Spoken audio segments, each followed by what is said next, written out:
ধুমধাড়াক্কা টি-20-র প্রচলনের পর থেকে ক্রিকেটের অন্যান্য সংস্করণের আবেদন যে কমছে এটি মোটামুটি সবাই স্বীকার করবেন। তবে সে হারটা কেমন সেটি কি জানেন? আইসিসির দেয়া ডাটা অনুযায়ী ২০১৯ বিশ্বকাপের পর থেকে ওয়ানডেতে দর্শকের অংশগ্রহণ এবং মোট ভিউয়ারশিপ কমেছে ২০%-এরও বেশি।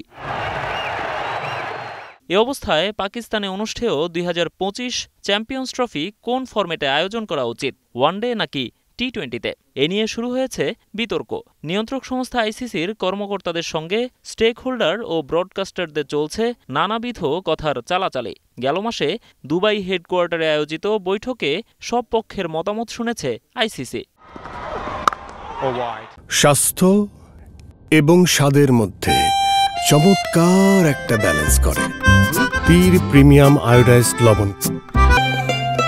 ক্রিকেটে যারা অর্থ ঢালেন, বিশেষ করে ব্রডকাস্টাররা, তাদের জন্য ওয়ানডে ফরম্যাটটি বেশি লাভজনক।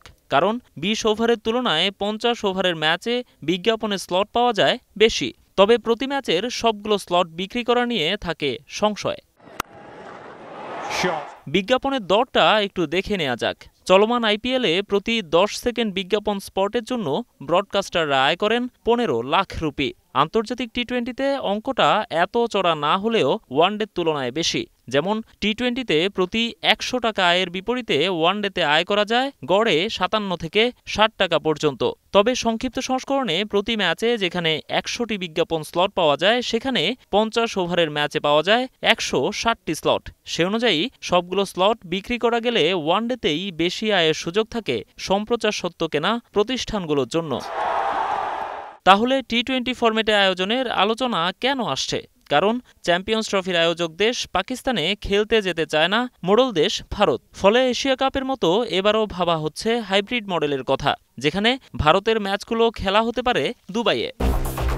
আইসিসির ব্যস্ত সূচির কারণে ১৭ থেকে ১৮ দিন পাওয়া যাবে টুর্নামেন্ট আয়োজনের জন্য।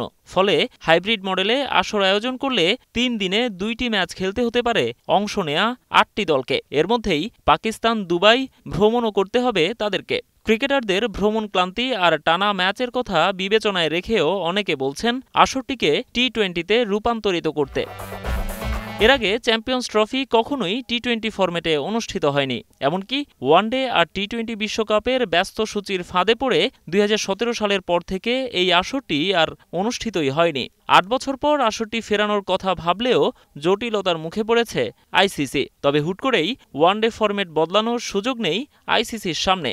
কারণ ৪ বছর চক্রের সম্প্রচার সত্ত্ব কিনতে যারা $৩ বিলিয়ন খরচ করেছেন, তাদের লাভের কথা বিবেচনা না করে ক্রিকেটারদের সুবিধার কথা বিবেচনা করার সাহস কি আদৌ দেখাতে পারবে ক্রিকেটের সর্বোচ্চ সংস্থাটি? নোমান আব্দুল্লাহ, এখন।